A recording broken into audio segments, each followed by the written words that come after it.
2019년 4월 24일 영화 어벤져스 엔드게임이 개봉했습니다. 예매가 시작되자 타노스의 손가락 튕기기급으로 순식간에 표가 매진되는 현상이 일어나기도 했습니다. 사전 예매량만 해도 무려 200만 장, 예매율 92.9%. 그래서 어벤져스 개봉 기념으로 마블에 대해 알아보려 합니다. 막대한 자료들로 인해 여러 편이 될 수밖에 없다는 점 이해해주시고 먼저 마블 코믹스부터 털어보겠습니다.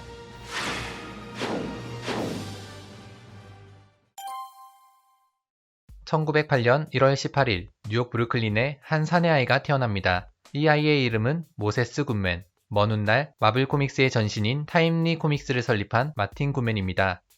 그는 어린 시절 모웨라고도 불렸는데 공립학교에 입학할 때는 모리스 굿맨이라는 이름으로 등록되었습니다. 1924년 6월 모리스 굿맨은 10학년까지 마친 후 16살의 나이로 이스턴 디스트리뷰팅 컴퍼니에 취직하게 됩니다. 이스턴 디스트리뷰팅 컴퍼니는 시가 담배와 사탕뿐 아니라 값싼 펄프 종이로 잡지를 제작하여 판매하는 가판대를 운영하는 회사라고 보시면 됩니다. 모리스는 그곳에서 배포되는 간행물을 담당하는 일을 하게 됩니다. 간행물 제작의 전반적인 흐름을 배워가던 모리스는 1928년 20살의 나이로 유통관리자의 자리까지 승진합니다. 하지만 1929년 10월 24일 뉴욕 주식시장이 대폭락한 사건, 검은 목요일을 시작으로 전 세계가 경제 대공황 상태에 빠지게 됩니다. 대공황은 모리스가 담고 있던 광고 출판 산업까지 황폐화시켰습니다. 1931년 모리스는 결국 회사를 그만두게 되는데 이때부터 마틴 굿맨이라는 이름을 사용하기 시작합니다. 마틴 굿맨은 자신만의 간행물을 만들기로 결심하고는 뉴스스탠드 퍼블리케이션이라는 회사를 설립했습니다. 그리고 1933년 5월 그의 첫 번째 간행물 웨스턴 슈퍼노벨 매거진을 출간했습니다. 이 잡지는 서부국을 다룬 소설 잡지였는데 가장 오래된 펄프 매거진을 만들겠다는 투지로 그해 7월 컴플릿 웨스턴 북 매거진으로 이름을 바꾸게 됩니다. 늘 새로운 이야기를 찾던 마틴 굿맨은 이때부터 카우보이 액션, 미스터리, 리얼 스포츠, 탐정 이야기뿐 아니라 카자르라는 정글 어드벤처 이야기, 공상과학 소설인 마블 사이언스 스토리 등 다양한 소설 잡지를 만들어가기 시작했습니다. 소설 잡지를 계속 제작해가던 마틴 굿맨은 새로운 시장을 찾기 시작했습니다. 그러던 1938년 미국의 만화 출판사 내셔널 코믹스 퍼블리케이션, 지금의 DC 코믹스에서 새로운 스타일의 만화 잡지 액션 코믹스 1호가 출간됩니다. 그리고 이때 최초의 슈퍼히어로 슈퍼맨이 등장하게 됩니다. 당시는 경제 대공황 때문에 사람들은 힘겹게 하루하루 살고 있었는데 그런 그들에게 슈퍼맨은 커다란 활력소가 되었고 당연히 액션 코믹스는 출시되자마자 초대박이 납니다. 마틴 굿맨은 슈퍼히어로가 트렌드가 되었음을 얼른 알아차리고 1939년 1월 12일 만화 전문 출판사 타임리 코믹스를 설립합니다. 첫 번째 만화 잡지를 제작하기 위해 이야기를 찾아 헤매던 마틴 굿맨은 당시 프리랜서 만화 작가들로 구성된 퍼니스 주식회사와 협력하여 슈퍼히어로 만화 제작에 들어갔습니다. 그리고 같은 해 9월 자신의 공상과학 소설 마블 사이언스 스토리에서 이름을 따 마블 코믹스 1호를 출간하게 됩니다.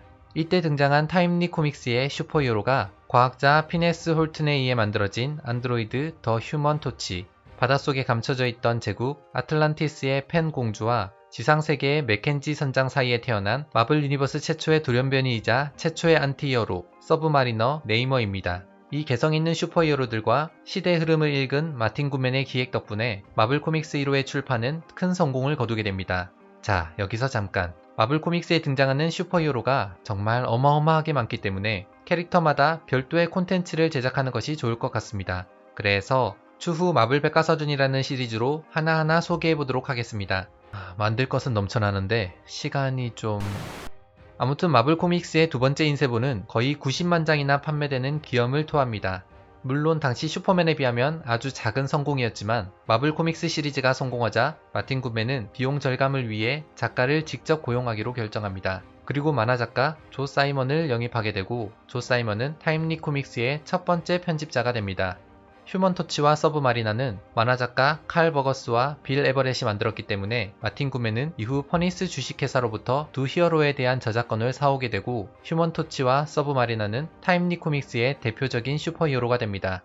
그리고 너도 나도 슈퍼히어로를 창조해내기 시작한 이 시대를 코믹스 골든 에이지라 부릅니다. 1940년 조 사이먼은 자주 협업해오던 만화작가 잭 커비와 함께 마블 코믹스의 새로운 영웅을 준비하고 있었습니다. 그들은 영웅을 만들기에 앞서 먼저 악당을 찾았습니다. 당시는 2차 세계대전이 진행 중이었고 미국이 아직 세계대전에 참전하지는 않았지만 그들이 선택한 최고의 악당은 단연 히틀러였습니다. 그리고 악당 히틀러에 맞선 자유, 정의, 애국의 상징인 슈퍼히어로를 스케치했습니다. 온몸에 미국 성조기를 두른 듯한 유니폼은 미국 자체를 슈퍼히어로로 설정한 듯 했는데 조 사이먼은 그 스케치 아래에 이름을 써넣었습니다. 슈퍼 아메리카. 하지만 슈퍼가 들어간 이름은 좀 흔한 것 같았고 유니크한 이름을 고민하던 그가 생각해낸 것이 바로 캡틴. 그렇게 1941년 3월 캡틴 아메리카가 히틀러를 때려 눕히는 표지에 캡틴 아메리카 1호가 출간되는데 하루 만에 매진되는 초대박이 납니다. 조 사이먼은 마틴 구맨에게 제커비를 직원으로 고용할 것을 요구했고 조 사이먼과 제커비는 업계에서 알아주는 스타 작가가 됩니다. 그리고 얼마 지나지 않아 1941년 12월 7일 일본이 진주만을 공습하면서 태평양 전쟁이 시작되고 미국은 2차 세계대전에 참전하게 됩니다. 캡틴 아메리카는 완벽한 흥행 타이밍에 태어난 것입니다. 캡틴 아메리카는 기존의 영웅들과 다른 매력이 있었습니다. 그는 타고난 능력이 있었던 캐릭터가 아니라 오히려 육군에 입대조차 거부당한 인물이었는데 미국의 슈퍼솔저 실험을 통해 엄청난 능력을 얻게 되는 후천적인 슈퍼히어로였습니다. 이는 당시 소아마비가 있었음에도 불구하고 카리스마 있는 지도력을 보여준 대통령 프랭클린 루스벨트의 이미지를 떠올리게 했다고 합니다. 그렇게 캡틴 아메리카는 애국심을 자극하며 엄청난 인기를 얻게 됩니다. 그런데 조 사이먼과 제커비는 불만이 쌓이고 있었습니다. 마틴 굿맨은 조 사이먼과 제커비에게 각각 주당 85불, 75불씩 주고 있었는데 그들은 마틴이 충분한 이윤을 챙겨주지 않는다고 생각했고 그들 팀에게 주 500불을 지불하겠다고 한 내셔널 코믹스와 몰래 이중 계약을 하게 됩니다. 하지만 곧 마틴이 이 사실을 알게 되고 캡틴 아메리카 코믹스 10호를 끝으로 조 사이먼과 제커비는 타임리 코믹스를 떠나게 됩니다. 그럼에도 불구하고 캡틴 아메리카의 인기는 계속됐고 슈퍼맨, 배트맨, 그린랜턴, 원더우먼과 함께 코믹스 골든에이지를 이끈 대표적인 슈퍼히어로 중 한 명이 됩니다. 그런데 2차 세계대전이 끝이 나자 사람들은 슈퍼히어로에 대한 관심이 줄어들었고 코믹스 골든에이지는 끝을 보이고 있었습니다. 한편 1939년부터 타임리 코믹스에 입사한 마틴 굿맨의 아내의 조카가 있었습니다. 비록 낙하산으로 들어오긴 했지만 먼 훗날 그는 마블의 아버지라 불리게 됩니다. 1922년 12월 28일 미국 뉴욕 맨하탄 루마니아계 유대인 가정에서 한 아이가 태어납니다. 그 아이의 이름은 스탠리 마틴 리버, 지금의 마블이 있게 한 스탠리입니다. 어릴 적 스탠리의 가족은 형편이 그리 좋지 않았습니다. 아버지는 양복점을 운영하셨지만 많은 빚을 지고 있었고 그 빚을 감당하기엔 역부족이었기 때문에 당시 온 식구가 뉴욕의 브룽크스에 있는 작은 방 한 개 달린 아파트에서 겨우 살았습니다. 스탠리의 어머니는 심각한 경제적 어려움을 극복하기 위해서 교육이 가장 중요하다고 생각했고 스탠리에게 책을 큰 소리로 읽도록 시켰습니다. 스탠리는 마치 브로드웨이 무대에서 수많은 관객 앞에 선 배우처럼 큰 소리로 책을 읽었던 것이 재미있었다고 합니다. 그는 어려서부터 모험과 액션, 영웅이 등장하는 장르의 영화와 소설에 관심이 아주 많았습니다. 10살 때부터 셰익스피어의 책을 즐겨 읽었고 에드거 라이스 버로스의 타잔, 톰 소여의 모험, 허클베리 핀의 모험을 쓴 마크 트웨인의 소설들과 아서 코난 도일의 추리소설들을 닥치는 대로 읽었습니다. 특히 펄프 매거진에서 연재되던 영웅 캐릭터에 관심이 많았고 영화배우 에롤 플린이 출연했던 로빈 후드의 모험, 시호크, 캡틴 블러드 등 고전 영웅전 시리즈 영화를 즐기면서 문학작가의 꿈을 키워갔습니다. 그렇게 그가 16살이 되던 1939년 고등학교를 졸업한 스탠리는 가정 형편 때문에 대학에 진학할 수 없었습니다. 대신 숙부였던 마틴 굿맨의 회사 타임리 코믹스에 편집 보조로 입사하게 됩니다. 잉크병을 채우는 일부터 시작해서 식사를 챙기는 일 등 뒤치다꺼리가 스탠리의 주 업무였습니다. 그러던 어느 날 조 사이먼과 제커비는 조수였던 스탠리에게 스토리의 한 부분을 써보라고 주게 됩니다. 그렇게 스탠리는 캡틴 아메리카 3호에 이름을 올리게 되는데 스탠 리, 그가 훗날 소설 작가가 되면 사용하고 싶었던 필명이었습니다. 그리고 얼마 후 조 사이먼과 제커비의 이중계약 사건이 발생하게 됩니다. 두 사람이 회사를 나간 후에는 스탠리가 캡틴 아메리카의 스토리를 써나가기 시작했습니다. 일 잘하는 선배들이 갑자기 사라져버린 상황에서 스탠리는 정신없이 일을 해나갈 수밖에 없었고 엄청난 경험치를 얻으며 계속해서 성장해 갔습니다. 그러던 1942년 스탠리는 육군 통신부대에 입대하게 되고 작가로서의 경력을 인정받아 훈련 매뉴얼, 교육용 영상 각본, 슬로건 등을 맡아 쓰는 군대의 극작가로 복무하게 됩니다. 뿐만 아니라 타임리 코믹스의 일도 계속했는데 매주 금요일 편집자로부터 의뢰 편지를 받은 후 주말 동안 스토리 작업을 하여 월요일에 답장을 보내는 시기였습니다. 한 번은 와야 할 편지가 도착하지 않자 스탠리는 주말이라 잠겨져 있는 우편실 쪽으로 가서 창문 너머로 자신의 우편함을 보게 됩니다. 그리고 자신의 우편함 속에 타임리 코믹스에서 온 편지를 발견했습니다. 스탠리는 우편실을 열어달라고 요청했지만 우편실 담당자는 월요일까지 기다리라며 거절했습니다. 하지만 스탠리는 마감을 지켜야 한다는 강한 책임감이 있었고 드라이버를 가져와서는 우편실 문을 따서 편지를 확인한 뒤 작업을 진행했습니다. 이 사건 때문에 스탠리는 영창에 갈 뻔도 했지만 다행히 회계부서 대령이 스탠리를 구해줬습니다. 전쟁이 끝나고 군생활을 마친 스탠리는 다시 회사로 복귀하게 됩니다. 하지만 슈퍼히어로의 골든에이지는 막을 내렸고 타임리 코믹스는 아틀라스 코믹스로 이름을 변경했습니다. 그리고 이 기간 동안 스탠리는 로맨스, SF, 호러물, 유머러스한 이야기 등 다양한 장르의 이야기를 써보게 됩니다. 하지만 위대한 소설가를 꿈꿨던 것에 비해 자신의 경력은 너무 단조로웠기 때문에 스탠리는 점점 불만이 쌓이고 있었습니다. 그러던 1956년 DC 코믹스가 세컨드 플래시, 베리 앨런을 등장시키면서 다시 한번 슈퍼히어로의 시대를 열게 됩니다. 바로 이 시기를 실버 에이지라 부릅니다. 그리고 스탠리의 시대도 다가오고 있었습니다. 아틀라스 코믹스는 마블 코믹스로 이름을 변경하여 사용하기 시작했습니다. 한편 스탠리는 안정적인 수입을 얻으며 마블 코믹스의 편집자이자 작가, 아트 디렉터로 계속 일하고 있었습니다. 하지만 매일매일 쳇바퀴 도는 것 같은 삶에 지치고 일적인 부분에서도 마틴 굿맨이 시키는 대로만 하다 보니 창작에 대한 성취감도 얻지 못한 상태였습니다. 스탠은 20년 동안 몸담았던 만화계를 떠나고 싶었고 심지어 아내 조앤에게는 이런 말도 했습니다. 나 진짜 쓰레기를 쓰고 있어. 이제 그만하고 싶어. 그러던 어느 날 마틴 굿맨은 DC 코믹스 사람들과 골프를 치면서 새로운 슈퍼히어로 팀에 대한 이야기를 듣게 됩니다. 당시 DC 코믹스는 과거 골든에이지 시기에 인기를 얻었던 저스티스 소사이어티 오브 아메리카를 대신하기 위해 저스티스 리그 오브 아메리카를 제작하고 있었습니다. 이 이야기를 들은 마틴 굿맨은 회사로 돌아와 스탠을 부른 뒤 당장 슈퍼히어로 팀을 만들라며 재촉했습니다. 하지만 스탠은 만화에서 마음이 많이 떠난 상태였고 마틴 굿맨이 시키는 대로 하면서 흥미를 잃어버린 만화일을 계속해야 할지 당장이라도 때려치우고 딴 길을 걸어야 할지 결정을 해야 하는 상황에 놓여 있었습니다. 스탠은 어찌할 바를 몰라 아내에게 조언을 구했습니다. 어차피 그만둘 거면 하고 싶은 이야기를 써보기라도 해봐. 잘 안되더라도 잘리기밖에 더 하겠어? 아내의 이 말을 들은 스탠은 자유함과 평안함을 얻게 됩니다. 그런데 스탠과 함께 작업하게 된 만화 작가는 과거 이중계약 사건으로 해고를 당했던 제커비였습니다. 한편 제커비는 해고 당시 스탠리가 마틴 굿맨에게 고자질하는 바람에 자신들이 들키게 되었다고 생각하고 있었기 때문에 스탠에 대해 불만이 많이 있었습니다. 하지만 일자리를 구하기 어려운 시기였기 때문에 제커비는 잠자코 마블 코믹스 일을 하기로 결정했습니다. 사실 마틴 굿맨도 제커비가 돌아왔다는 사실을 알았지만 스탠이 하는 만화 출판 쪽 사업이 돈이 안 되다 보니 거의 무시하고 있었고 그래서 그냥 모른 척 넘어갔다고 합니다. 그렇게 마블 최고의 명콤비 스탠리와 제커비의 협업이 시작되었습니다. 스탠은 지금까지 그 누구도 상상하지 못한 이야기, 비현실적인 것이 아주 현실적으로 느껴지도록 완전히 새로운 자신만의 슈퍼히어로 팀을 만들기로 결심했습니다. 먼저 팀의 리더인 리드 리처드를 만들게 됩니다. 전형적인 슈퍼히어로라면 짱짱한 근육을 가진 몸짱에 잘생긴 외모를 가져야 했지만 리드 리처드는 체형이 조금 마른 스타일이었고 엄청난 지식을 자랑하기 좋아하는 천재 과학자로 만들었습니다. 그리고 리드 리처드에게 고무처럼 늘어나는 유연성 초능력을 부여했습니다. 다음으로 만든 캐릭터는 여자 주인공 수전 스톰. 위험에 처한 상황에서 극적으로 남자 주인공의 도움을 받는다는 전형적인 설정을 버리고 남주와 사랑하는 사이인 동시에 슈퍼히어로 팀의 일원으로 등장합니다. 수전 스톰에게는 투명해지는 능력과 포스 실드를 만들 수 있는 능력이 주어집니다.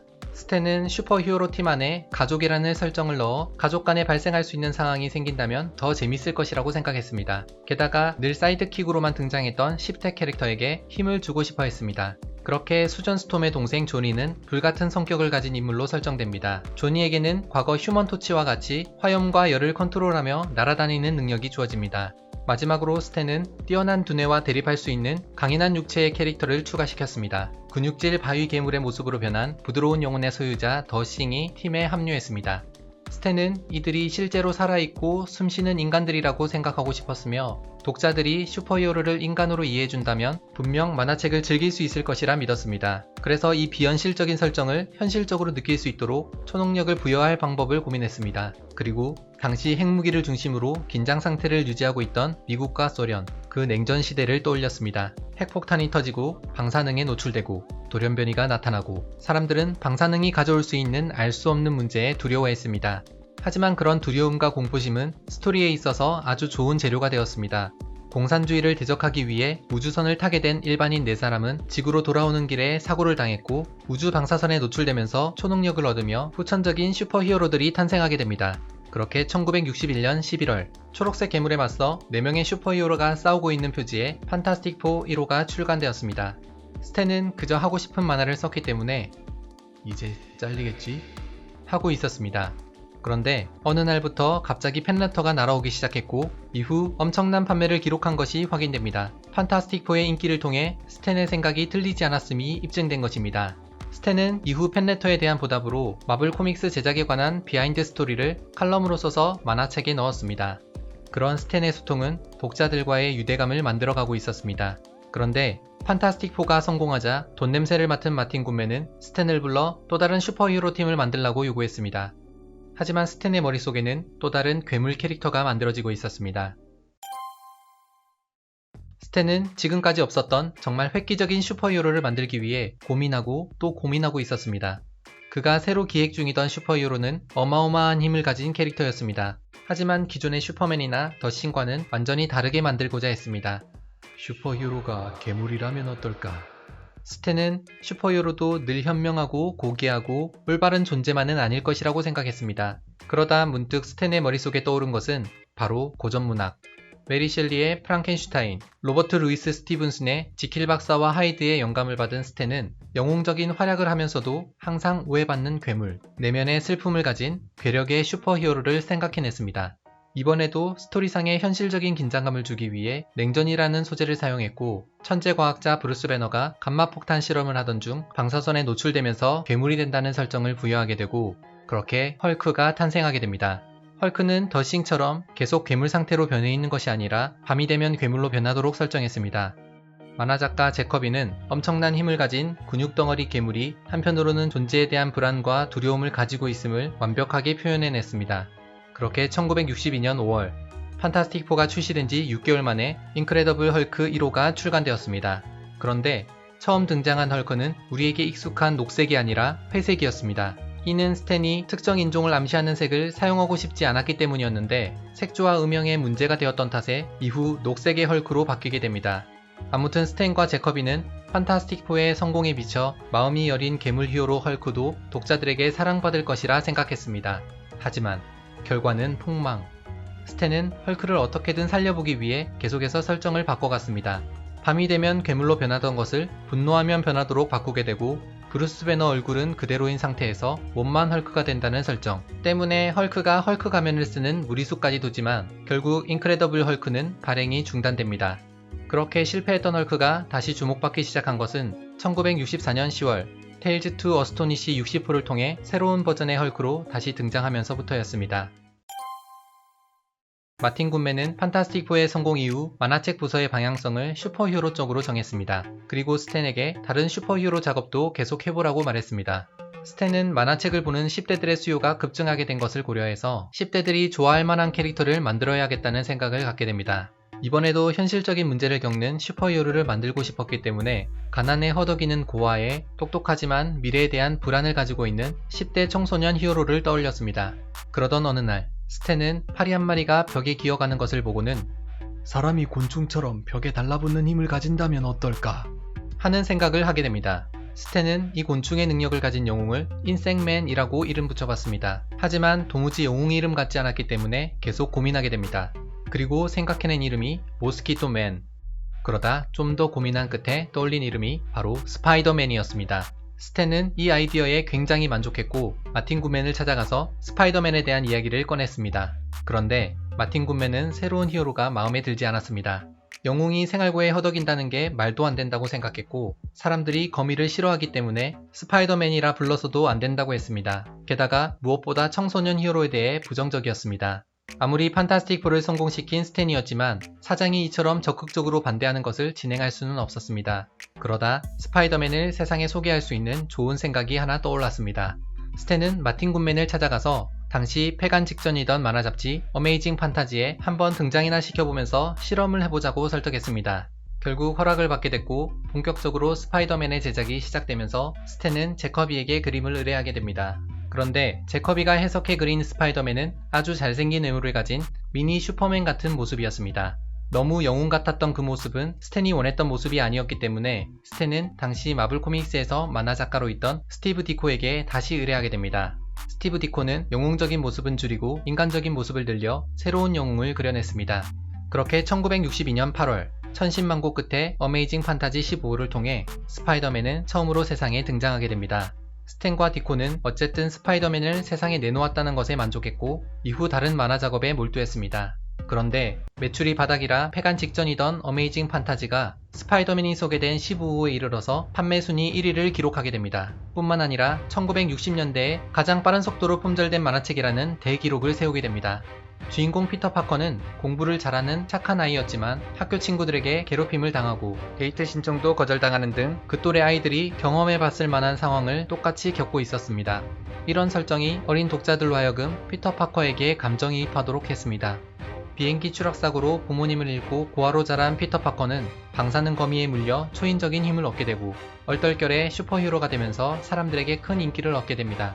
하지만 인기에 취해 도둑을 보고도 그냥 지나쳐버리게 되고 이는 이후 벤 삼촌의 죽음으로 이어지게 됩니다. 스탠은 스파이더맨이 슈퍼파워를 가지긴 했지만 아직 철부지 청소년이기도 하다는 점을 잘 드러내려 했으며 슈퍼히어로도 마찬가지로 성장하는 존재라는 것을 표현하고 싶었습니다. 그렇게 스파이더맨은 큰 깨달음을 얻습니다. 큰 힘에는 반드시 큰 책임이 따른다는 사실을. 스파이더맨이 발행되고 몇 달 후 판타스틱 4 때와 같이 팬레터가 쏟아지기 시작했습니다. 마틴 굿맨은 스탠을 불러서 내가 굉장히 좋아했던 스파이더맨 기억하는가? 그거 시리즈로 한번 만들어 보자고 라며 뻔뻔하게 얘기했습니다.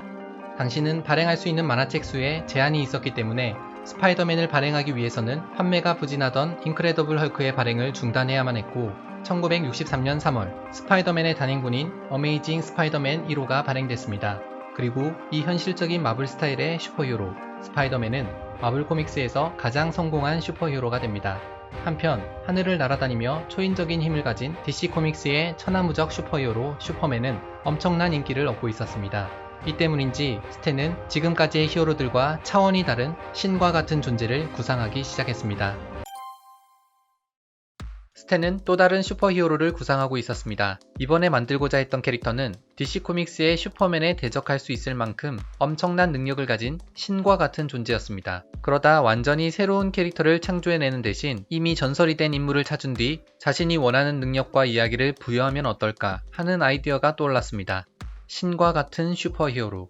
물론 신화 하면 그리스 로마 신들이 가장 먼저 떠오르겠지만 독자들에게도 너무 많이 알려져 있어서 식상하다고 판단한 스탠은 아주 오래된 노르웨이의 전설을 찾다가 산을 부서뜨리는 망치 묠리르를 휘두르는 북유럽의 천둥의 신 토르를 발견하게 되고 이 이야기를 발전시켜 나가기로 결정합니다.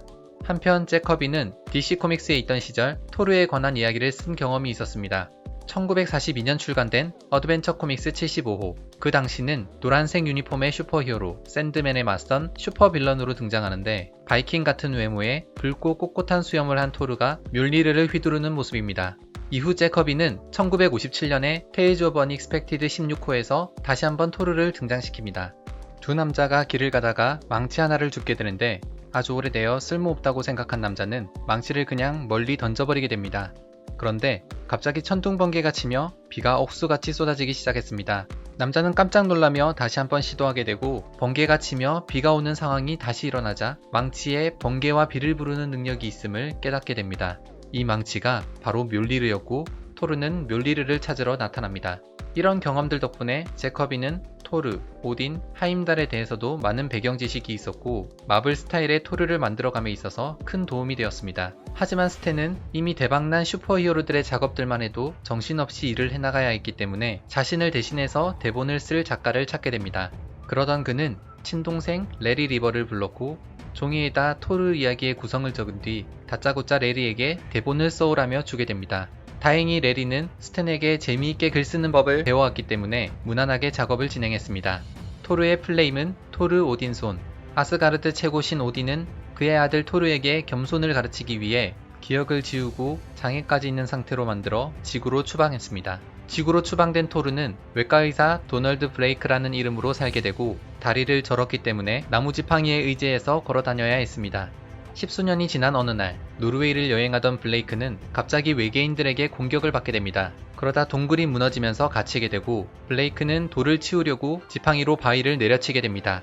그 순간 봉인되어 있던 지팡이는 신비의 금속 우루로 만들어진 멸리루로 변하면서 도널드 블레이크도 토르의 원래 모습으로 되돌아오게 됩니다. 토르는 과거 바이킹 같은 외모가 아니라 붉은 망토를 두르고 쫄쫄이 바지를 입고 날개 달린 모자를 쓴 금발의 미소년 모습이었습니다. 다시 천둥의 신이 된 토르는 외계인을 단숨에 처리해버립니다. 그렇게 1962년 8월 저니 인투 미스터리 83호를 통해 토르는 데뷔하게 됩니다. 그리고 토르는 이후 어벤져스의 창단 멤버로 활동하며 가장 강력한 슈퍼히어로 중 한 명이 됩니다. 앤트맨 이야기의 시작은 판타스틱 4보다 더 빨랐습니다. 사실 스탠은 처음부터 앤트맨이라는 슈퍼히어로를 염두에 두고 이야기를 시작한 것이 아니라 당시 마블 코믹스에서 연재 중이던 공상과학 만화의 스토리를 만들다 보니 앤트맨으로까지 진화하게 된 것입니다. 어느 날 스탠은 한 영화를 보고 깊은 영감을 받게 됩니다. 1957년 개봉된 영화 인크레더블 시링킹맨. 바다에서 휴가를 즐기던 주인공 스콧은 보트로 날아온 정체를 알 수 없는 기체에 노출됩니다. 그리고 얼마 후 몸이 엄청난 크기로 줄어들게 되는데 그때부터 평범했던 일상이 온통 위험투성이가 되면서 벌어지는 상황을 다룬 내용의 영화였습니다. 이 영화를 본 스탠은 몸집이 엄청나게 작아진다는 설정에 흥미를 가집니다.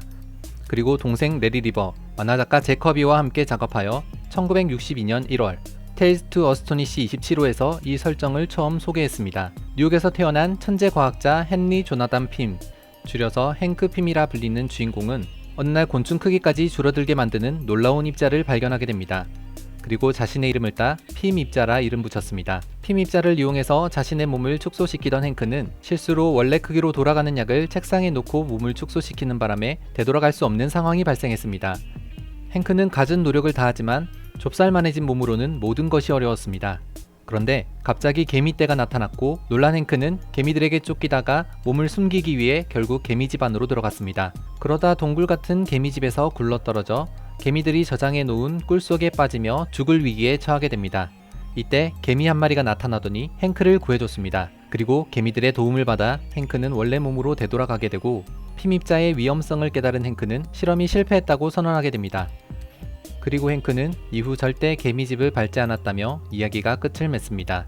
이 이야기가 수록된 테일즈 투 어스토니시 27호는 슈퍼히어로 만화가 아님에도 불구하고 독자들의 큰 인기를 끌며 잘 팔리기 시작했습니다. 당시 스탠의 머릿속에는 온통 슈퍼히어로 생각으로 가득 차 있었고 행크 핌 설정 역시 자신만의 슈퍼히어로 이야기로 바꾼다면 더 재미있을 것이라고 생각했습니다. 그렇게 토르보다도 앞선 1962년 7월 테일즈 투 어스토니시 35호를 통해 행크 핌은 앤트맨이 되어 돌아오게 됩니다. 생물과 인공두뇌 분야에서 최고 권위자였던 그는 핌 입자를 계속해서 개량하는 동시에 곤충과 대화할 수 있는 헬멧을 개발했습니다. 이 헬멧을 통해 전 세계의 개미들로부터 모든 정보를 수집하는 능력을 가졌으며 자신의 몸무게의 50배나 되는 무기를 들 수 있는 힘을 가지고 개미 군단을 이끄는 가장 작은 슈퍼히어로 앤트맨. 이후 테일즈 투 어스토니시 44호를 통해 행크 핌은 자넷 벤다인이라는 여성을 만나 사랑에 빠지게 되고 슈트를 만들어주고 말벌의 날개까지 이식해주면서 슈퍼히어로로 함께 활동하기 시작합니다. 그녀가 바로 와스프. 앤트맨과 와스프 역시 토르와 함께 어벤져스의 창단 멤버였으며 특히 앤트맨의 스토리라인은 마블 코믹스 세계관을 형성하는데 아주 중요한 역할을 하게 됩니다. 영화 어벤져스 2 에이지 오브 울트론에서 등장하는 인공지능 빌런 울트론. 사실 원작에서는 토니 스타크에 의해 만들어지는 것이 아니라 행크 핌에 의해 만들어진 인공지능 로봇이었습니다. 아무튼 항상 현실적인 고민을 하는 슈퍼히어로를 좋아했던 스탠은 행크 핌에게 아주 불안정한 정서를 부여했습니다. 그는 토르나 아이언맨 같은 다른 슈퍼히어로들에 비해 자신의 힘이 보잘것없다며 열등감에 시달렸고 자그마한 앤트맨이 아니라 30.5m 크기의 자이언트맨이 되기도 했으며 정서적 혼란을 겪으며 골리앗, 옐로 재킷 같은 여러 정체성을 가지기도 했고 자넷 벤다인에게 폭력을 휘두르는 등 슈퍼히어로인 동시에 빌런의 모습을 보이기도 합니다. 앤트맨은 스탠이 만들어낸 캐릭터 중 가장 고뇌하는 슈퍼히어로였습니다.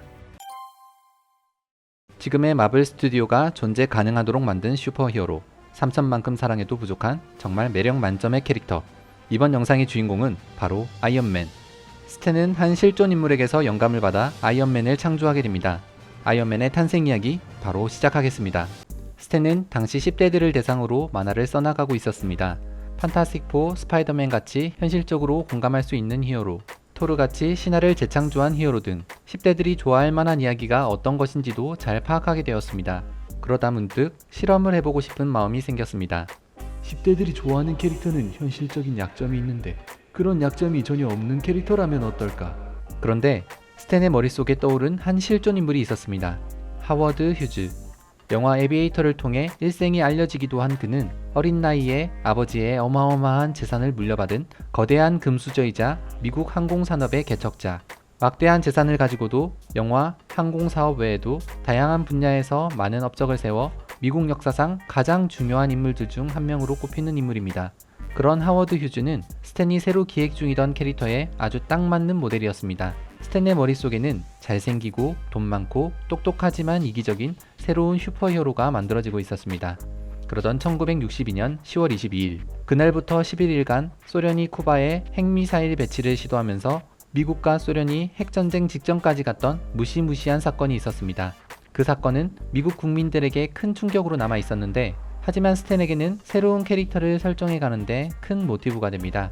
스탠은 자신이 생각했던 잘생기고 돈 많고 똑똑하지만 이기적인 캐릭터에 무기를 개발하여 군대에 납품하는 군수사업가 설정을 추가하여 전형적인 자본가 슈퍼히어로로 만들기로 결심하고 다시 한번 마틴 굿맨을 찾아갔습니다. 하워드 휴즈를 모델로 해서 잘생기고 돈 많은 재벌에다 무기 제조사를 운영하는 슈퍼히어로를 만들어 볼까 합니다. 마틴 굿맨은 스탠의 말을 듣더니 미쳤군 이라며 정색하고 말했다고 합니다. 그런데 스탠은 마틴이 안 돼 라고 하지 않았기 때문에 본격적으로 새로운 슈퍼히어로 작업을 시작했습니다. 이번 작업은 마블 코믹스의 일러스트레이터였던 돈 헤크와 함께 했습니다. 스탠은 토르를 만들 때 레리 리버에게 했던 것과 같이 헤크에게도 만화의 처음과 마지막, 굵직한 구성만 알려줬고 중간 내용은 헤크에게 직접 채워가도록 했습니다. 스탠은 혼자서 모든 이야기를 만들어가는 것이 아니라 주요 아이디어를 중심으로 여러 작가들이 함께 논의하며 이야기를 전개해가는 방식을 선호했습니다. 이런 스탠의 작법 스타일은 이후 마블 작법으로 자리잡게 되고 이를 통해 많은 만화가들이 성장했습니다. 아무튼 당연히 이번 만화도 냉전 시대 분위기를 이용합니다. 당시 미국 사회에 많이 알려지진 않았지만 월남전이 일어나기도 했고 공산주의자들을 악으로 규정하기 좋았던 지구 반대편의 베트남을 스토리 배경으로 사용했습니다. 돈, 명예, 외모까지 완벽한 남자 토니 스타크는 어느 날 베트남 정글에서 부비 트랩을 건드리게 되고 폭탄이 터지면서 파편이 심장에 박히는 큰 부상을 당합니다. 이후 베트남의 게릴라 군대에 의해 납치당하게 되는데 토니 스타크가 유명한 미국 무기 개발자라는 것을 알게 된 게릴라 부대의 리더 웡추는 토니 보고 자신들에게 필요한 폭탄을 만들면 치료해 주겠다고 제안을 합니다. 토니는 역대 최고로 환상적인 무기를 만들겠다고 약속합니다. 하지만 웡추를 위해서가 아니라 자신의 생명을 살리기 위해서 심장박동을 유지하면서도 전투도 가능한 슈트를 설계하기 시작했습니다. 얼마 뒤 저명한 물리학자 인생 교수도 무기 개발을 거부했다는 이유로 게릴라 부대에 잡혀오게 되고 두 사람은 힘을 모아서 트랜지스터를 이용한 슈트를 완성하게 됩니다. 하지만 토니는 점점 목숨을 잃어가고 있었고 인생 교수는 토니를 살리기 위해 그에게 슈트를 입히고는 시간을 벌어주다가 웡추에게 죽음을 당하게 됩니다. 이때 죽어가던 토니는 슈트를 통해 다시 살아나기 시작했고 전자기력을 이용하여 총알을 다 튕겨내버리고 손에서 불을 뿜는 등 과학적인 무기가 장착된 슈트로 단숨에 적들을 물리쳤습니다. 아이언맨도 다른 슈퍼히어로와 마찬가지로 출간 제한 때문에 기존의 만화책을 통해 등장하게 되는데 그렇게 1963년 3월 테일즈 오브 서스펜스 39호를 통해 강철 슈트의 슈퍼히어로 아이언맨이 데뷔하게 됩니다. 그리고 냉전 시대라는 배경 덕분에 이번 슈퍼히어로도 성공적인 출발을 합니다. 하지만 아이언맨을 디자인한 돈 헤크는 아이언맨의 슈트가 썩 마음에 들지 않았습니다. 그래서 이후 제커비가 디자인한 골드 슈트로 변경되고 스티브 디코에 의해 레드와 골드가 섞인 슈트가 만들어지는데 이 슈트가 이후 만들어지는 모든 아이언맨 슈트의 기본 바탕이 됩니다. 그렇게 아이언맨이 인기를 얻어가고 있던 어느 날 스탠은 어릴 적 들었던 라디오 프로그램 마법사 찬두가 문득 생각났습니다. 인피니티 스톤을 수집하며 우주 정복 중이던 타노스와 마주하기 직전 타노스에게 승리할 수 있는 1400만 분의 1의 수를 발견한 슈퍼히어로 닥터 스트레인지. 이번 엔드게임에서도 몇 마디 하진 않았지만 엄청난 존재감을 나타냈습니다. 하지만 닥터 스트레인지에 앞서 먼저 만들어진 프로토타입의 슈퍼히어로가 있었습니다. 과연 닥터 스트레인지의 탄생에는 어떤 사연이 숨겨져 있을까? 1930년대 스탠이 꼬꼬마이던 시절부터 큰 인기를 끌던 미국의 유명한 라디오 프로그램 마법사 찬두라는 방송이 있었습니다. 이후 영화로 제작되기도 하는데 주인공 프랭크 찬들러는 인도의 요기라는 지역에서 오컬트 마법을 배우게 되고 유체이탈, 텔레포트 등의 신비한 능력을 얻게 됩니다. 그리고 그 힘으로 인류를 위협하는 악에 대항하며 정의를 위해 살아간다는 내용이었습니다. 어린 시절 들었던 이야기였지만 마법사 찬두의 설정과 스토리는 스탠의 기억 속에 생생히 남아 있었습니다. 그리고 훗날 오컬트 마법을 사용하는 캐릭터 이야기를 만드는 것으로 이어집니다. 참고로 그 당시는 판타스틱 4가 만들어지기 전이었습니다. 스탠은 제커비와 함께 작업하여 오컬트 마법을 부리는 새로운 슈퍼히어로 닥터 두룸을 창조해내고 1961년 6월 어메이징 어드벤처 1호를 통해 공개하게 됩니다. 주인공 앤서니 두룸, 그는 하버드에서 공부한 정신과 의사였습니다. 두룸 박사는 티벳의 한 라마승에게 의사가 필요하다는 얘기를 듣게 됩니다. 평소에 동양 문화에 관심이 많던 그는 이번이 자신의 호기심을 충족시켜줄 좋은 기회라 생각하고 라마승을 찾아갔습니다.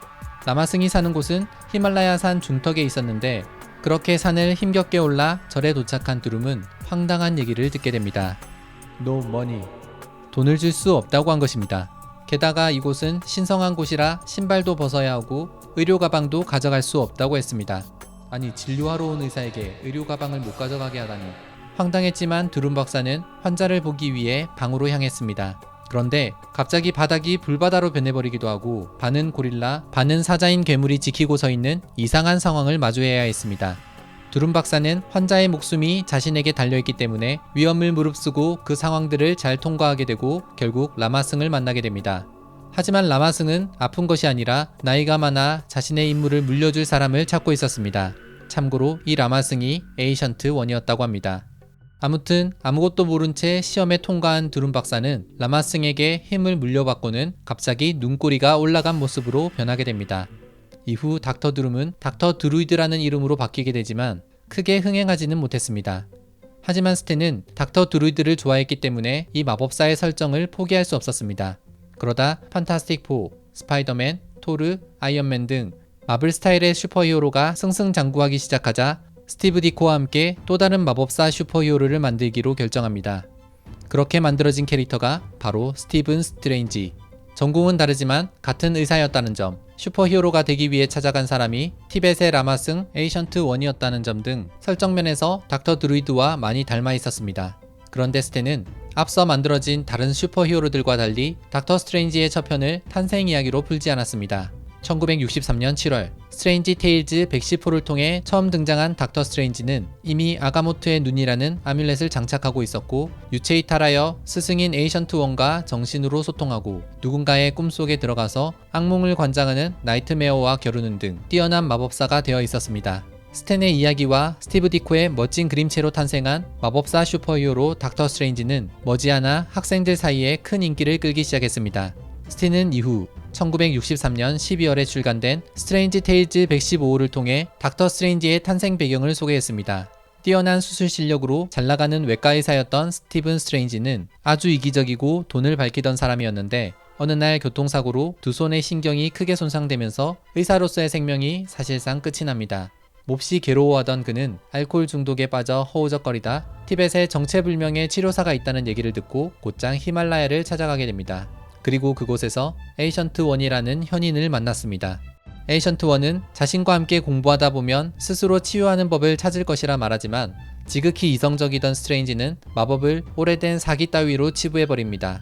그러다 우연히 에이션트 1의 제자인 모르도 남작이 에이션트 1을 살해할 음모를 꾸미고 있다는 것을 알게 되고는 이를 알리려 하다가 모르도의 마법에 걸리고 맙니다. 하지만 에이션트 1은 이미 음모를 알고 있었고 스트레인지에게 걸려있던 마법을 풀어주게 되는데 스트레인지는 마법이란 게 진짜 있다는 것을 깨닫고는 에이션트 1의 제자가 되어 마법을 공부하기 시작했습니다. 이후 닥터 스트레인지는 에이션트 1에 이어 지구 차원의 소서러 슈프림이 됩니다. 스탠은 온갖 언어로 주문을 만들다 보니 닥터 스트레인지를 작업할 때가 마치 천국에 온 기분이었다고 했습니다. by the holy host of Horus. 닥터 스트레인지의 유명한 이 마법 주문은 스탠이 일부러 호 발음을 연달아 나열함으로써 의도적으로 라임을 배치한 문장이었습니다. 닥터 스트레인지는 이후 나이트메어, 도르마무, 리빙 트리뷰널 등 초자연적인 악으로부터 인류를 지키는 마블 세계관에서 가장 강력한 슈퍼히어로가 됩니다. 그렇다면 닥터 스트레인지와 닥터 드루이드의 스승인 에이션트 원은 어떤 인물일까? 스탠은 슈퍼히어로들이 서로의 세계관을 유기적으로 공유하면 더욱 마블 코믹스를 성장시킬 수 있을 것이라 믿었고, 설정들을 조금씩 수정하고 섬세하게 다듬으면서 문맥의 흐름을 발전시켜 갔습니다. 그리고 1966년 스탠은 데니 오닐에게 에이션트 원의 기원에 대한 글을 쓰도록 지시했습니다. 그렇게 출간된 스트레인지 테일즈 148호에 따르면 500여 년 전 에이션트 원은 히말라야의 숨겨진 땅 카마르 타지에서 농사를 지으며 살던 평범한 사람이었습니다. 그는 친구인 칼루와 함께 마법을 공부하게 됩니다. 그런데 칼루는 마법을 이용하여 자신의 권력을 채워가기 시작했습니다. 그는 마을 사람들에게 마법을 걸어 아프지도 않고 나이도 먹지 않도록 했고, 정신을 조종하며 왕으로 군림하게 됩니다. 칼루가 마법의 힘을 잘못된 곳에 사용하고 있다고 판단한 에이션트 원은 칼루와 맞서 싸우게 되고, 칼루를 다른 차원으로 추방시키면서 문제는 일단락됩니다. 칼루가 사라지자 에이션트 원에게 걸려있던 불사의 주문도 풀리게 되지만, 그럼에도 불구하고 아주 천천히 노화가 진행됐다고 합니다. 그렇게 그는 아주 오랜 기간 지구 차원의 소서러 슈프림이 되어 악에 맞서 지구를 지켜나갔습니다. 그러다 나이가 들어 죽음이 다가오자 닥터 드루이드와 닥터 스트레인지에게 각각 힘을 물려주는데, 이후 닥터 드루이드와 닥터 스트레인지는 함께 힘을 모아 적과 싸우기도 합니다. 이처럼 스탠은 자신이 만들어낸 슈퍼히어로들이 자신이 관리하고 있던 마블 코믹스 스토리들을 자유자재로 넘나들도록 하는데 큰 힘을 쏟았습니다. 그 결과 지금의 마블 유니버스라는 거대한 세계관이 만들어지게 된 것입니다.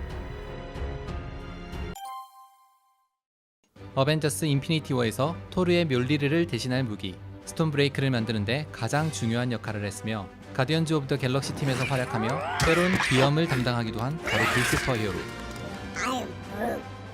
그런데 그루트가 MCU에서 등장한 슈퍼히어로 중 캡틴 아메리카 다음으로 오래된 캐릭터라는 사실 아셨습니까? 1960년 스탠이 무기력하게 만화일을 하면서 만화책을 때려치울까 말까 고민하던 시기였습니다. 마블의 전신인 타임리 코믹스 시절부터 공상과학 만화는 꾸준히 제작되고 있었고, 스탠은 마틴 굿맨의 요구에 따라 괴물 이야기를 무분별하게 생산해내야 했습니다. 당시는 외계인의 침략에 대한 영화나 이야기가 많았었는데, 그래서 스탠은 당시 함께 일하기 시작한 제커비와 동생 레리 리버와 함께 새로운 우주 괴물 이야기를 쓰게 됩니다. 그렇게 1960년 11월 테일즈 투 어스토니시 13호를 출간하게 됩니다. 거기에 처음 등장하게 되는 우주 괴물이 바로 그루트. 그루트는 네덜란드어로 큰 이라는 의미를 가지고 있었습니다. 나는 그다 라고 하고 있는 것입니다. 그런데 최초의 그루트는 말을 꽤 잘했습니다. 테일즈 투 어스토니시 13호의 표지에서도 들어라, 나는 그루트다, 나를 대적할 자가 있느냐 라고 말했습니다. 어쨌든 어느 날 갑자기 하늘에서 뭔가가 떨어졌습니다. 그런데 그곳에는 커다란 나무 괴물이 빛을 내뿜고 있었습니다. 사람들은 나무 괴물에 맞설 준비를 하는데, 그 나무 괴물은 자신이 이곳에 나타난 이유를 밝힙니다. 지구인들이여 들어라, 나는 플래닛 X의 군주 그루트다. 나는 지구에 있는 너희 마을을 가지고 돌아가서 연구하고 실험할 계획이다. 그 이야기를 들은 사람들은 그루트를 공격하려 합니다. 그러자 그루트는 아주 친절하게 어떻게 자신이 지구인들을 데려갈지 설명해 줍니다. 먼저 자신이 명령하면 커다란 나무들이 다가와서 마을을 감쌀 것이고, 그 나무들이 뿌리를 뻗어서 서로 연결하여 마을을 통째로 뽑아서 우주로 운반할 것이라고 말입니다. 사람들은 총을 쏘고 횃불을 던지며 그루트에게 대항했지만, 그루트는 커도 너무 커서 전혀 상대가 안 됐습니다. 그렇게 그루트는 나무들에게 명령하여 마을을 둘러싸기 시작했습니다. 한편 그루트를 쓰러뜨리기 위해 열심히 연구를 시작한 한 생물학자가 있었습니다. 그리고 그 생물학자는 무언가를 가지고 와서 그루트 근처에 풀어놓았습니다. 그리고 얼마 뒤 그루트는 괴성을 지르기 시작했고 쓰러지고 말았습니다. 우주에서 날아온 플래닛 X의 군주 그루트를 쓰러뜨린 비법은 생물학자가 실험실에서 번식시킨 흰개미였다고 합니다. 스탠에게 그루트는 그 당시에는 큰 애정 없이 만든 캐릭터 중 하나였지만 이후 마블 유니버스를 유기적으로 형성하는 작업을 하면서 사실 그루트는 죽은 것이 아니라 살아있었고 콜렉터에게 잡혀서 네이티브 존으로 보내진 것이라고 설정됩니다. 이후 1976년에 출간된 인크레더블 헐크 애니얼 5호에는 헐크와 맞서 싸우다 크게 패하기도 했고 1997년에는 센세이셔널 스파이더맨에서 어린 피터 파커의 꿈에서 잠시 등장하는 등 드문드문 존재감을 드러냈습니다. 그러다 2006년 출간된 닉 퓨리의 하울링 코만도스를 통해 다시 한번 조연급 출연을 하게 됩니다.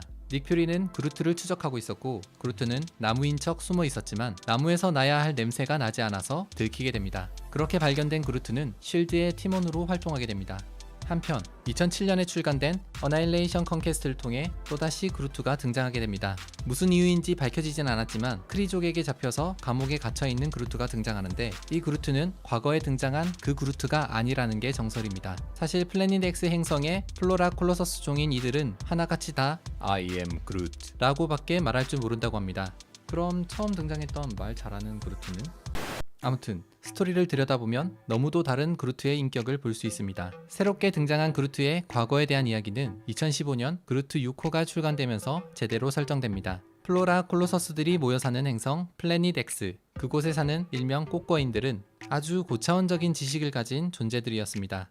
그 와중에 스스로 조금 다르다고 느끼는 한 녀석, 이 녀석이 바로 가오갤의 멤버가 될 그 그루트입니다. 꼬꺼인들은 여러 행성을 침공하여 실험을 목적으로 많은 생명체를 납치해 왔는데 바로 이 장면은 과거 1960년의 그루트 장면을 그대로 다시 그려냄으로써 세계관의 연결성을 만든 듯합니다. 그루트는 자기 종족들이 행하는 이 일을 끔찍하게 생각했고 강한 힘으로 자신들이 하는 행동을 정당화하는 것이 싫었습니다. 그렇게 고민하던 그루트는 한 여자아이를 발견하게 됩니다. 그녀의 이름은 한나. 그루트는 자신의 동족의 행동이 잘못이라는 것을 알았기에 한나만큼은 자신의 행성에서 탈출시키기로 마음먹었고 동족을 피해 한나를 무사히 탈출시키게 됩니다. 하지만 동족들에게 배신자로 낙인 찍히게 되고 플래닛 X에서 추방당하여 이후 떠돌이 생활을 하게 됩니다. 이후 크리족의 감옥에 잡혀있던 그루트는 로켓 라쿤과 스타로드를 만나 가디언즈 오브 더 갤럭시 팀에 합류하게 되면서 점점 더 독자들로부터 사랑을 받게 되었습니다. 그루트는 마블 코믹스 방식의 캐릭터 심폐소생술에 성공한 대표적인 슈퍼히어로였습니다. 한편 마틴 굿맨은 판타스틱 4 같은 슈퍼히어로 팀이 돈이 된다고 판단하고 스탠에게 또 다른 슈퍼히어로 팀을 만들라며 계속 쪼아댔습니다. 스탠은 DC의 저스티스 리그 오브 아메리카를 생각하며 가장 강력한 캐릭터들만 모은 슈퍼히어로 팀을 구상하기 시작했습니다. 마블 코믹스는 경쟁회사였던 DC 코믹스 소유의 배급업체 인디펜던트 뉴스와 배급 계약이 되어 있었습니다. 때문에 한 달에 발행할 수 있는 작품 수는 늘 제한적이었습니다. 그런데 판타스틱 4 이후 슈퍼히어로들의 잇따른 성공으로 마틴 굿맨은 발행 작품 수를 좀 더 늘리고 싶어 했습니다. 인디펜던트 뉴스는 아무리 경쟁회사의 작품이지만 마블 코믹스가 인기가 있을수록 자신들에게도 이익이 발생했기 때문에 순순히 작품 수를 늘리는 계약을 진행했습니다. 좀 더 많은 만화책을 발행할 수 있게 된 마틴 굿맨은 판타스틱 4의 엄청난 인기에 취해 새로운 슈퍼히어로 팀에 계속 집착했습니다. 결국 스탠은 지금까지 자신이 창조한 슈퍼히어로들 중 가장 강력한 캐릭터들만 모아서 슈퍼히어로 팀을 만들기로 결심하고는 마블 코믹스 최고의 만화작가 잭 커비와 함께 작업을 시작했습니다. 그렇게 스탠은 토르, 앤트맨과 와스프, 헐크, 아이언맨을 모아서 팀을 결성했고 그들을 어벤져스라 불렀습니다. 스탠은 스토리의 개연성을 위해 이들을 모을 방법을 고민했습니다. 그리고 한 빌런을 막기 위해 슈퍼히어로들이 힘을 모으는 방식을 택하게 됩니다. 그 빌런이 바로 속임수의 신 로키였습니다. 그래서 어벤져스의 탄생 이야기에 앞서 로키에 대해 잠시 살펴보겠습니다. 사실 로키가 처음 등장한 것은 1962년 10월 저니 인투 미스터리 85호를 통해서였습니다. 시공간 너머에 존재하는 곳 아스가르드. 속임수의 신 로키는 아스가르드 한켠에 심겨진 나무에 갇혀서 아주 오랫동안 벌을 받고 있었습니다. 누군가 그를 위해 눈물을 흘려야만 풀려날 수 있었지만 아스가르드 사람들은 로키를 싫어했기 때문에 풀려날 기미가 없었습니다. 그렇게 오랜 기간 나무에 갇혀있던 그는 적어도 나무 정도는 조종할 수 있게 됩니다. 그리고 해임달이 그 나무를 지나가던 때를 노려 나뭇잎을 떨어뜨려 그의 눈을 찔러 강제로 눈물을 흘리게 만들어 나무에서 풀려나게 되었습니다. 그리고 아주 오랫동안 사이가 좋지 않았던 형 토르에게서 멸리르를 빼앗기 위해 지구로 향하게 됩니다. 토르를 찾은 로키는 속임수의 신답게 토르에게 체면을 거는데 성공했습니다. 그리고 뮬리르를 빼앗으려 여러 방법으로 노력했지만 뮬리르는 번번이 토르에게 되돌아가고 말았습니다. 로키는 또 한 번 꾀를 내어 토르의 환영을 만들어냈고 토르가 토르 환영에게 뮬리르를 주도록 명령하게 됩니다. 그리고 이번 작전은 성공하게 되어 뮬리르는 땅에 떨어져 버렸습니다. 그런데 뮬리르와 토르가 떨어진 지 60초가 지나자 토르는 다시 돈브레이크 박사로 돌아오게 되었고 그 덕분에 로키의 체면이 풀려버리게 되었습니다. 이후 돈브레이크 박사는 다시 땅에 떨어진 뮬리르를 쥐고 토르가 된 뒤 로키를 단숨에 무찌르고 다시 아스가르드로 날려버렸습니다.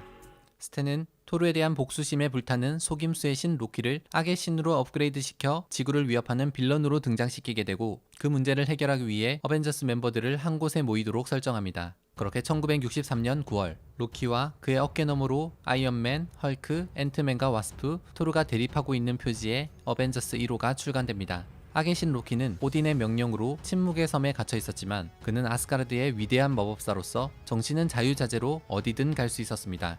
로키는 토르를 아스가르드로 유인하기 위해 지구에 문제를 만들 계획을 짜기 시작합니다. 그리고 이곳저곳을 관찰하던 그는 인크레더블 헐크를 발견하게 됩니다. 마음씨는 착하지만 외모와 힘 때문에 사람들에게 오해받기 쉬운 헐크는 로키가 이용해 먹기 딱 좋은 존재였습니다. 그는 헐크에게서 착시를 일으켜 마치 철도 위에 폭탄이 있는 것처럼 보이게 했고 헐크는 폭탄을 제거하려다 철로를 망가뜨리게 됩니다. 때마침 기차가 달려오고 있었고 헐크는 기차를 구하기 위해 온 힘을 다해 철로를 지지하여 다행히 인명피해가 발생하지 않도록 했지만 헐크가 기차를 공격한 것으로 기사가 나면서 헐크는 난처한 상황에 빠지게 됩니다.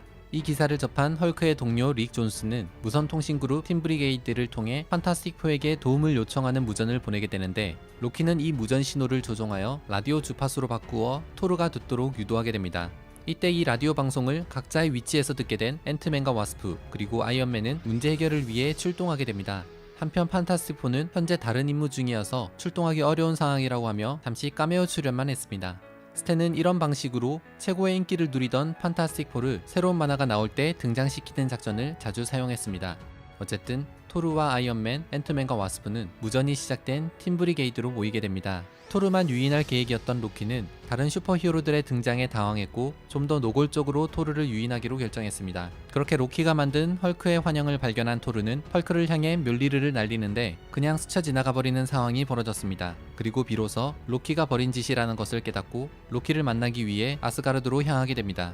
한편 앤트맨과 와스프 그리고 아이언맨은 헐크를 찾는 데 집중하고 있었습니다. 헐크는 자신의 정체를 숨기기 위해 서커스단에서 사람처럼 걷고 움직이는 메카노라는 힘센 로봇 행세를 하며 숨어 있었습니다. 이 모습을 본 앤트맨의 개미 군단 덕분에 헐크를 찾게 되고 앤트맨, 와스프, 아이언맨은 헐크를 진정시키며 도와주겠다고 설득하지만 흥분한 헐크는 친구 따위 필요 없다며 주랭난치다 결국 싸움으로 번지고 말았습니다.